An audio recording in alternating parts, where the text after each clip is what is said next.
Hola, hoy día vamos a ver nuestra clase 7 donde vamos a terminar de ver lo que es el lugar geométrico de la raíz.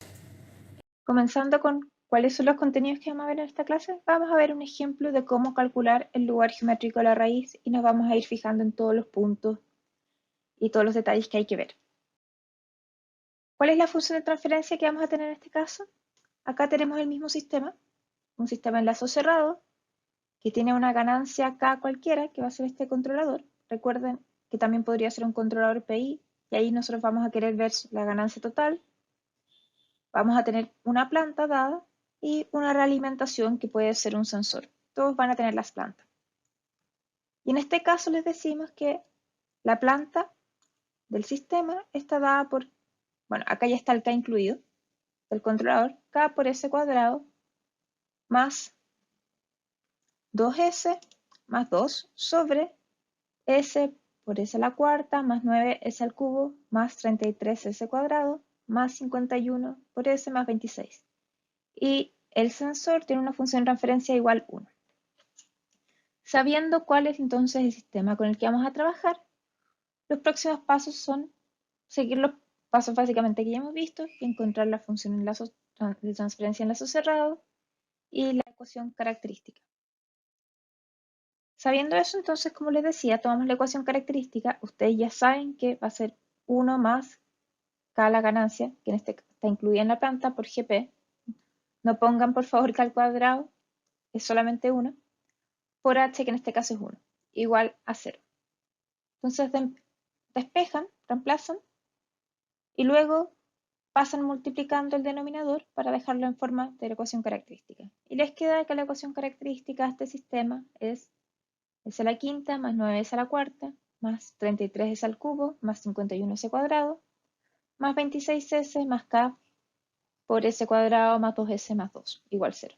Y esta va a ser la ecuación característica con la que van a trabajar por el resto del tiempo en este caso, con la ecuación característica que se va a utilizar para poder encontrar el lugar geométrico de la raíz de este sistema.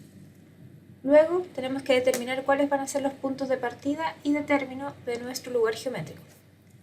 Para eso, tomamos la ecuación característica o las ecuaciones de la planta y vamos a determinar cuáles son los polos y cuáles son los ceros. Para ver cuáles son los polos en lazo abierto, vemos aquí de la planta y despejamos y nos queda que nuestro sistema tiene 5 polos ubicados en 0, menos 3 más j más menos j2, en menos 2 y en menos 1, y tiene dos ceros, en menos 1 más menos j1. Esto lo pueden ver directamente de resolver acá. Luego nosotros graficamos estos valores y nos queda aquí, los ubicamos en nuestro lugar geométrico. Si se fijan aquí, yo tengo ubicados los polos, todos los tres polos que encontramos en el eje real, en 0, menos 1, menos 2, y los dos polos conjugados. Y además ubico los ceros, los tengo representados por círculos y tengo un par de ceros conjugados. ¿Qué es lo que representaba cada uno de estos? Nosotros sabemos que los puntos de partida van a ser siempre los polos y los puntos de término del lugar geométrico va a ser siempre los ceros. Luego, si queremos ver qué segmentos se encuentran ubicados en el eje real, nosotros sabíamos que parándonos en el polo O0 más hacia la derecha, empezamos a ver las componentes pares e impares. Entonces, en el primero, continuamos hasta el segundo polo. El segmento que yo acá tengo representado en amarillo pertenece al lugar geométrico. Luego tenemos un segmento que no pertenece, y luego tenemos que desde el otro polo hasta el infinito va a ser parte del lugar geométrico. El segundo instante no se corta, ya que no hay ningún otro polo o cero ubicado en el eje real que los pueda cortar. Para identificar cuáles son las asíntotas del sistema, primero tenemos que saber cuántas asíntotas hay. Como podemos ver acá, las asíntotas venían dadas por la diferencia entre el número de polos y el número de ceros. Sabiendo que tenemos 5 polos y 2 ceros, va a haber 3 asíntotas en nuestro sistema. ¿A qué se debe esto? A que el lugar geométrico de las raíces siempre empieza en un polo y siempre termina en un cero. Por lo tanto, si no tenemos el mismo número de polos o ceros, hay partes del lugar geométrico de la raíz que se va a ir hacia el infinito. porque no va a tener un punto de término. Para determinar dónde parten estas asíntotas, nosotros teníamos que la ecuación se da por la suma de los polos menos la suma de los ceros dividido por la cantidad de asíntotas que tenemos. Tomando el número de polos y ceros que nosotros tenemos en este caso, empezamos a reemplazar. Tenemos un polo en 0 más los dos polos conjugados, más el polo en menos 2 y el en menos 1, menos los dos ceros conjugados, sobre 3. Despejando esto, me queda que el punto de partida de las asíntotas es menos 2,33. De la misma forma, para identificar cómo obteníamos los ángulos de cada asíntota, teníamos que venían dados por la ecuación de acá, 2k más 1 sobre n menos m, el número de asíntotas, donde k va hasta el número de asíntotas menos 1, porque parte en 0. Entonces tenemos que obtener 3 ángulos, ya que son 3 asíntotas. Despejando, para k igual 0, la primera asíntota parte con 60 grados. Para k igual 1, la segunda asíntota se encuentra a 180 grados. Y para k igual 2, la tercera asíntota se encuentra a 300 grados.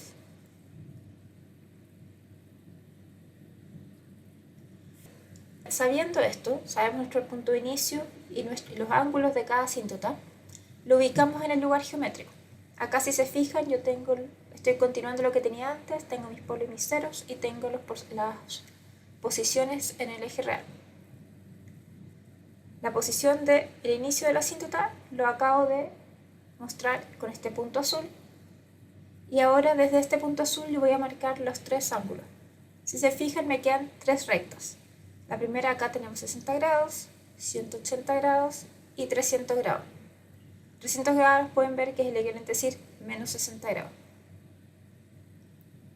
Sabiendo cuáles son las asíntotas, pasamos a ver cuáles son los ángulos con los que se sale de los polos conjugados y cuáles son los ángulos con los que se llega a los ceros conjugados. ¿Cómo vamos a identificar los ángulos complejos? Vamos a empezar por la de los polos. Siguiendo la condición de ángulo, si se recuerdan, esta ecuación viene de la condición de ángulo, yo voy a tener que la suma de los ángulos de los ceros menos la suma de los ángulos de los polos menos el ángulo del polo que quiero identificar es igual a 180 por 2k más 1. Si yo quiero identificar ahora el ángulo con el que llegamos al polo de 2, que es menos 3 más j2, este que vemos acá, yo despejo el ángulo de 2, ¿se fijan? Es igual a la suma de los ángulos de los ceros menos la suma de los ángulos de los polos más 180. ¿Por qué solamente 180? Porque nos ponemos en el caso básico en el que k es igual a 0. No nos importa qué pasa cuando k es 1, 2, 3 hasta el infinito, porque simplemente se van a empezar a repetir. Van a dar los mismos ángulos más 360. Entonces empezamos a calcular. Partimos calculando cuáles son los ángulos de los polos. Entonces, desde el polo número 1, si se fijan, está ubicado en 0. ¿Cuánto es el ángulo que yo tengo desde aquí hasta el polo que quiero identificar? Acá apareció la línea en gris. Calculo. De menos 3 más j2 menos 0, hago la suma en cartesianas, me queda que tengo que identificar el ángulo de menos 3 más j2, y yo le calculo el ángulo a esto y me da que aquí tenemos 146 grados. Seguimos con el caso del segundo ángulo, que es el conjugado, es el de acá abajo, podemos ver que apareció la línea, y calculamos. Acá pueden verlo, lo podemos ver al ojo, que son ya 90 grados. Si se fijan en un ángulo cuadrado, siempre con respecto a la horizontal, pero si lo vemos de forma matemática, obviamente también llegamos a un resultado. Después seguimos con el polo ubicado en menos 2. Seguimos reemplazando el ángulo de menos 3 más j2 menos el ángulo de menos 2. Me da que son 116 grados aproximadamente, de aquí a acá, desde la horizontal hacia el polo. Y nos queda ver qué pasa con el polo ubicado en menos 1. Hacemos nuevamente el mismo cálculo y me queda que son 135 grados. Con eso, hasta ahora yo ya tengo cuáles son todos los ángulos desde los polos hasta el polo que quiero identificar. Con lo que pasamos a cuáles son los ángulos de los ceros. Entonces me paro nuevamente en el primer cero. Si se fijan, ahora estoy marcando en verde cuáles son las líneas y calculo cuál es el ángulo desde la horizontal hasta la señal hasta el polo que queremos encontrar. realizamos el mismo procedimiento, el ángulo desde menos 3 más J2 hasta menos 1 más J1, reemplazando, hago la suma aritmética, le calculo el ángulo y el resultado, me queda que son 153 grados. Y ahora realizo lo mismo con el otro 0, ahí nos queda la línea, despejo y me queda que en este caso son 123.69 grados. Teniendo el valor de todos estos grados, de los polos con respecto al polo y de los ceros con respecto al polo que quiero encontrar, ahora puedo pasar a despejar la ecuación que yo tenía. Entonces me queda que el ángulo va a ser la suma de los ángulos de los ceros, 153 más 123, menos la suma de los ángulos de los polos, que yo había tenido 146, 90, 116, 135, más 180. Venía a despejar acá. Aquí en esta ecuación falta el 180. Entonces lo trabajo, despejo y me queda que el ángulo de partida del polo número 2 es menos 30,7 grados.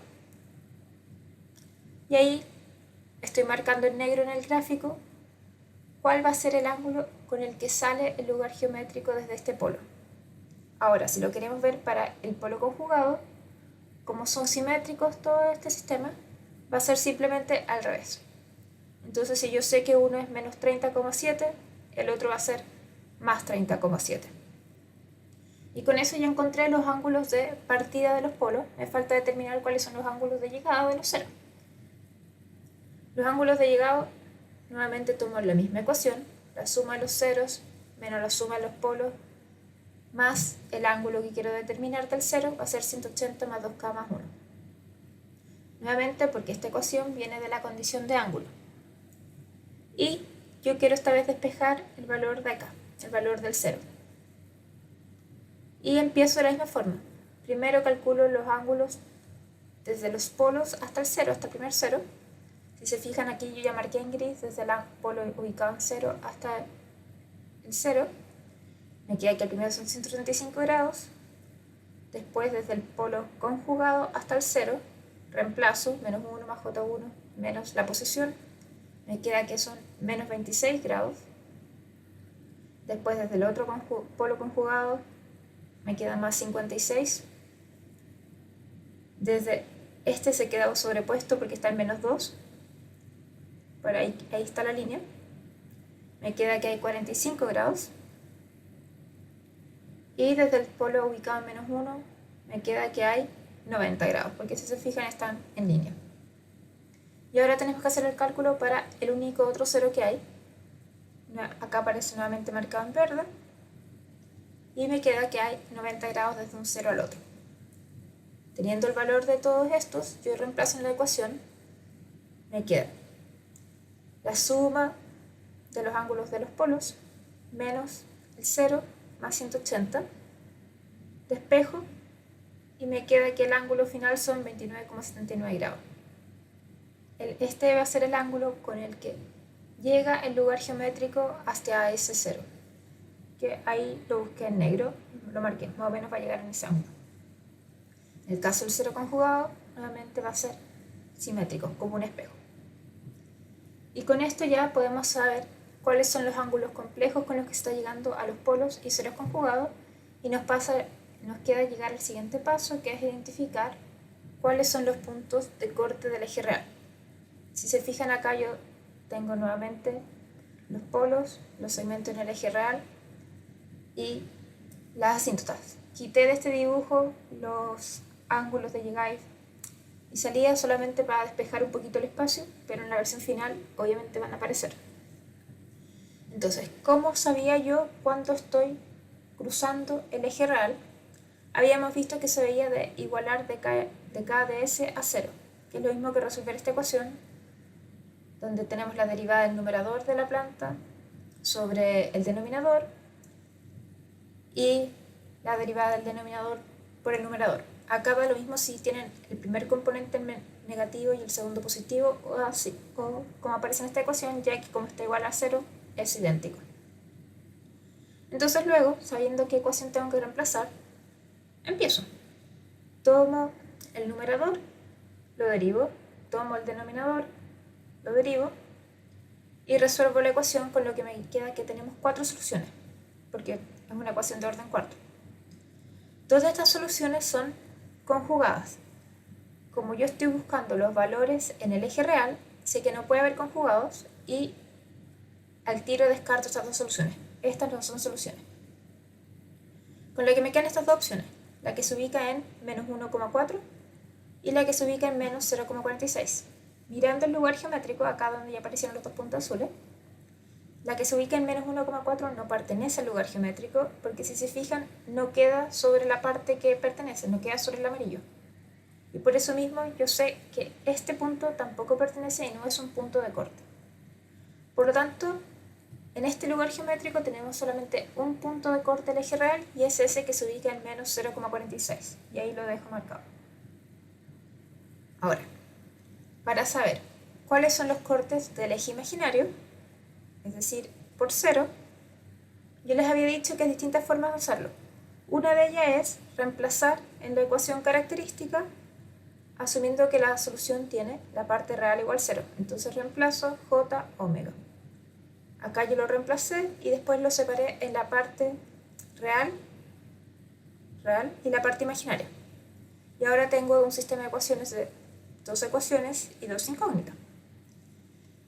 El problema de esto, en este caso, es que la ecuación es de un orden bastante alto, por lo tanto se vuelve ya más complicado encontrar una solución. Los computadores van a tener problemas y muchas veces entregan solución D sin dar los datos, sino dicen la solución es la raíz de esto. Por eso que en la práctica, en vez de usar este método cuando ya se vuelven sistemas de orden mayor, lo que se hace es estudiar la estabilidad usando Routh-Hurwitz. Por ahora, yo esto lo resolví en paralelo con Routh-Hurwitz. Resolviendo esto, entonces me quedaba que la solución es, hay dos puntos que resuelven la ecuación. Uno es k igual 0 para omega igual 0 y la otra es cuando la ganancia es 123 y el omega es j más menos j 4.21. Lo ubico acá, si se fijan todos los puntos son posibles, entonces yo sé cuándo está cruzando. Y hasta ahora ya tengo todos los valores que necesito y paso a la última etapa, que es juntar esta información y realizar el dibujo. Entonces, acá tenemos en la figura mis polos, mis ceros, mis componentes en el eje real, mis asíntotas, en azul el punto de cruce del eje real, en verde el punto de cruce del eje imaginario, y tengo los ángulos de salida de los polos conjugados. Y empiezo. Primero, los ángulos de salida de los polos conjugados van a seguir el camino de las asíntotas, como se muestra acá en la figura y lo agregué en verde. Entonces, está saliendo la asíntota desde el polo conjugado, cada polo está siguiendo el ángulo y luego va a seguir a la asíntota. ¿Por qué sabemos que está saliendo de los polos conjugados y no de los ceros conjugados? Porque recuerden que los ceros son un punto de llegada y no un punto de salida. Por lo tanto, la única opción para estas asíntotas es que salgan de los dos polos conjugados. Y ahora nos queda calcular qué es lo que pasa acá con los ceros conjugados. Sabemos que están llegando con los ángulos que encontramos, que están acá marcados en negro. Y, como les dije, cuando queden solamente dos figuras, sin conectar a nada, se conectan entre ellas. Y tienen que fijarse que está atravesando por el punto de corte del eje real. Llega un poquitito hacia arriba el ángulo y después baja y atraviesa. Y con eso ya tenemos todo el lugar geométrico de la raíz. Yo ahora se los voy a mostrar cómo queda cuando lo paso al computador para que quede de forma más bonita. Y si se fijan, es análogo. Tenemos acá los componentes en el eje real, las asíntotas que van hacia el infinito. Tenemos una asíntota en verde oscuro, una en celeste y una en rojo. Y acá tenemos cómo se están atravesando los ceros a través del punto de cruce del eje real. Y con esto terminamos cómo encontrar el lugar geométrico de la raíz.